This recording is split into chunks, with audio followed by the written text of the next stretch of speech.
Hello, welcome back to the solo podcast. Now, there's this video that has since gone viral and people are giving different reactions towards it. A video of a Dutch citizen spitting and mishandling a police officer at a police cell at Diani.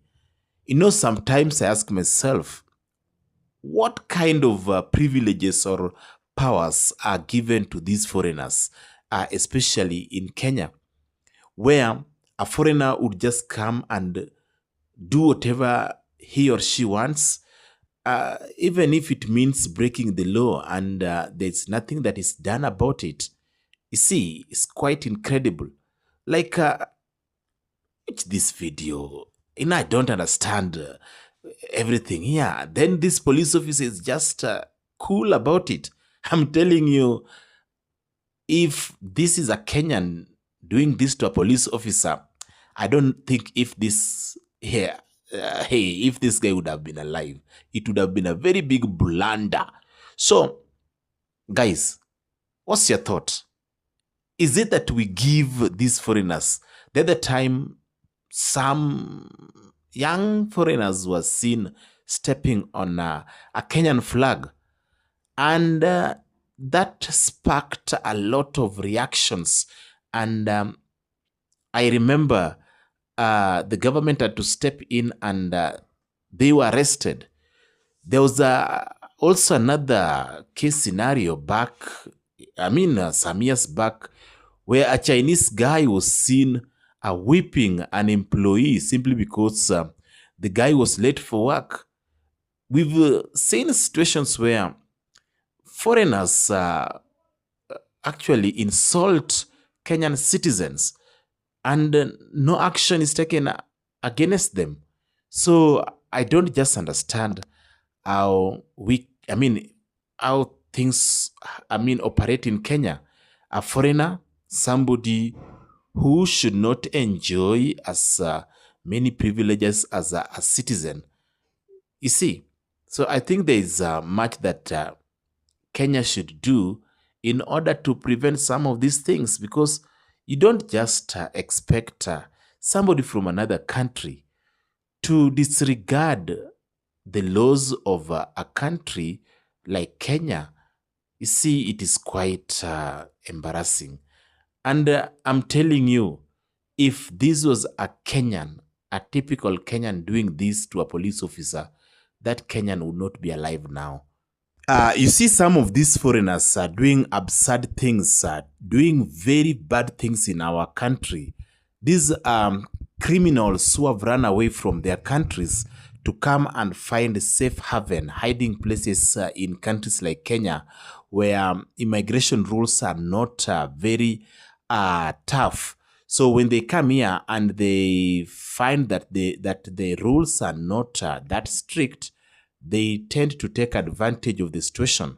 So these are the guys who do these bad businesses, I would say illegal business like drug trafficking. Like this guy is linked to drug trafficking business, is also been in the country illegally.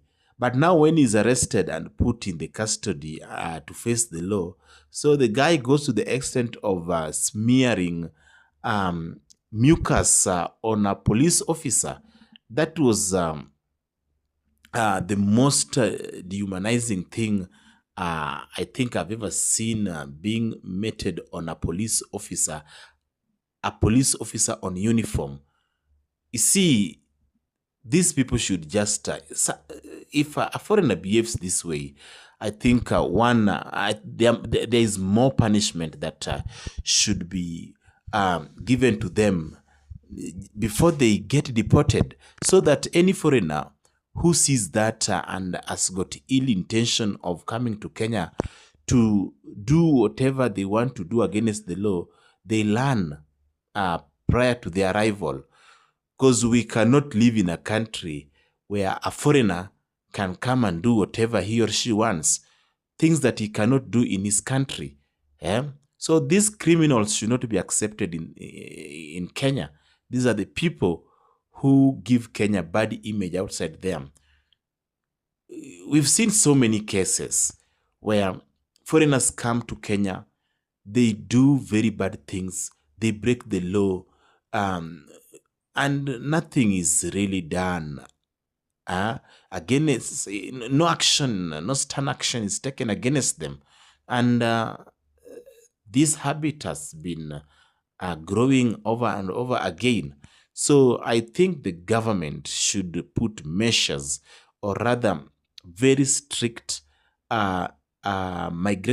immigration laws, so that screening is done, proper scanning is done, so that these people don't just enter our country without following the proper channel.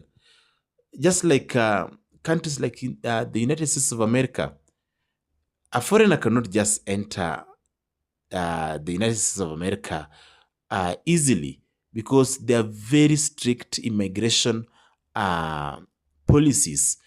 Look at, not leave alone America, even in Africa, there are countries, even here in Uganda, you can't just go there as a foreigner, then you do whatever you want, and then you get deported. That's the only punishment.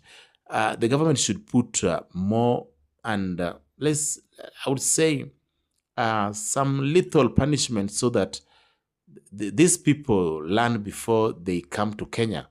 Yeah, imagine how shameless, how disgusting this looks when a foreigner dehumanizes a police officer, humiliates a police officer.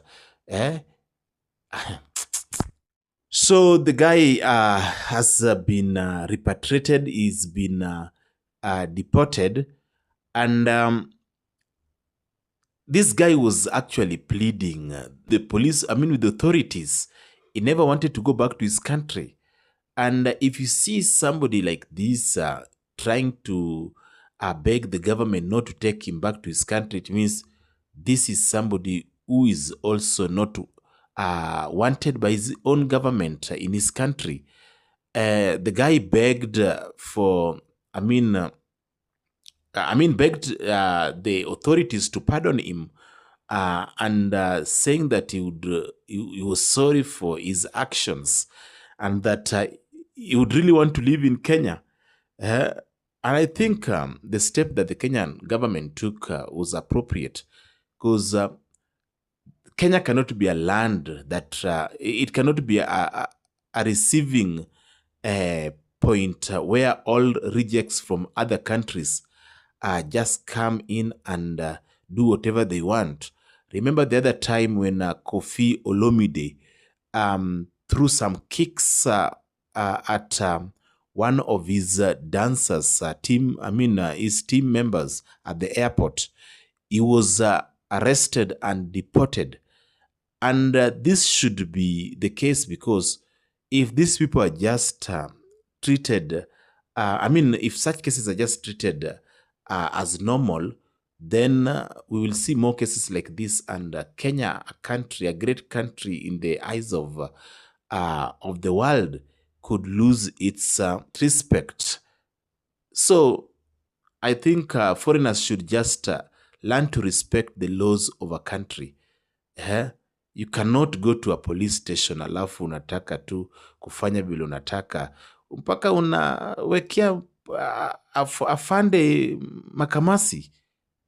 I see the police officer also conducted himself professionally, lakini ingekuwa Mkenya jameni, bado narudia, huyo Mkenya. Mimi nimeona bwana, watu mabusu anachapwa slap mpaka anakosa ufahamu kwa cell bwana.